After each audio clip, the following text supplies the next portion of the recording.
The preparation of consolidated financial statements requires more than simply combining the financial statements of the parent and its subsidiaries. Under IFRS 10 Consolidated Financial Statements, IFRS 3 Business Combinations, and IAS 28 Investments in Associates and Joint Ventures, consolidation requires numerous adjustments to eliminate transactions occurring within the group and to present the group as a single economic entity.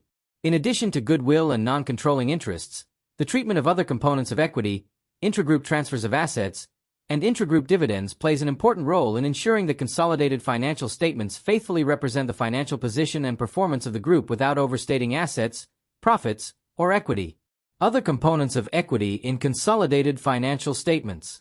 Equity within consolidated financial statements comprises more than retained earnings and share capital.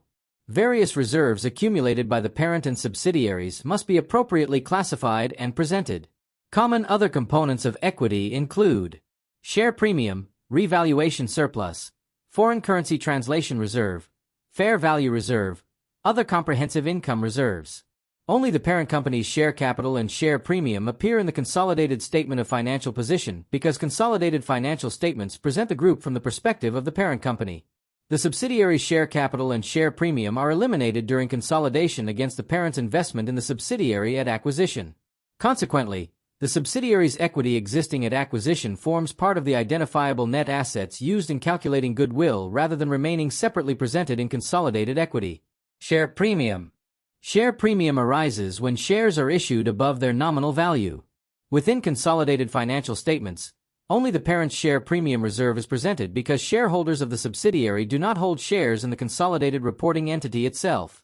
The subsidiary's share premium existing before acquisition is included within the subsidiary's identifiable net assets acquired and therefore contributes indirectly to the calculation of goodwill.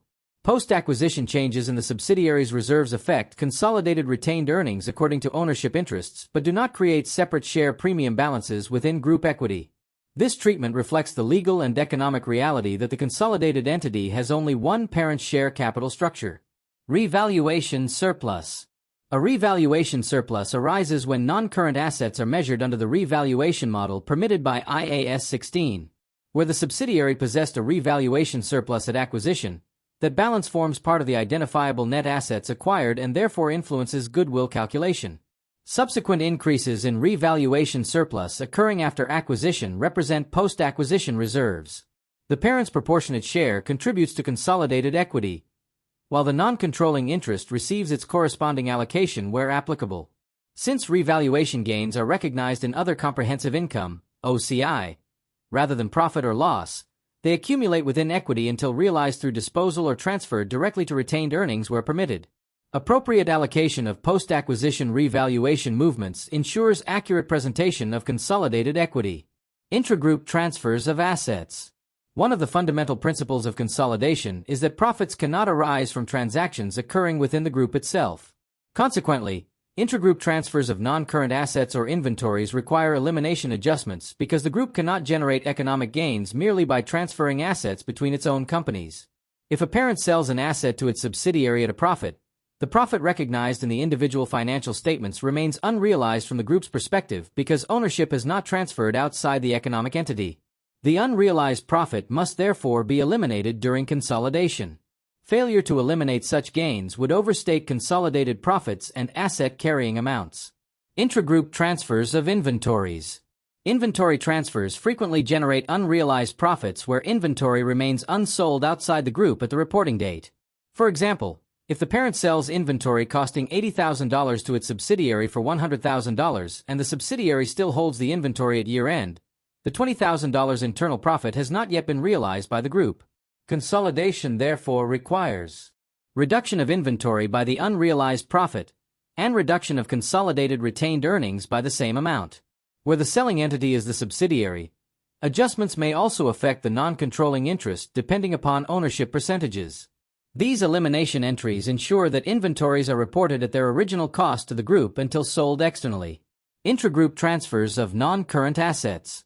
Transfers of property, plant and equipment within the group also require consolidation adjustments. If an asset is sold internally at a profit, the carrying amount recorded by the purchasing entity exceeds the original carrying amount from the group's perspective. The unrealized gain must therefore be eliminated from consolidated profit. Furthermore, depreciation charged by the purchasing company is based on the inflated transfer price. Consolidation consequently requires elimination of the unrealized profit, reduction of the asset carrying amount to original group cost, and adjustment of excess depreciation recognized after the transfer. These adjustments ensure that depreciation and asset values reflect economic reality from the perspective of the consolidated group rather than individual legal entities. Intragroup dividends. Dividends paid between group companies represent internal distributions of group resources and therefore cannot generate income from the perspective of the consolidated entity. Where a subsidiary pays dividends to the parent, dividend income recognized by the parent and dividend distributions recognized by the subsidiary must be eliminated during consolidation. Failure to eliminate intragroup dividends would overstate both group income and dividend distributions despite no economic transaction occurring with external parties. Only dividends paid to non-controlling shareholders remain recognized because these represent genuine distributions outside the parent group's ownership interest.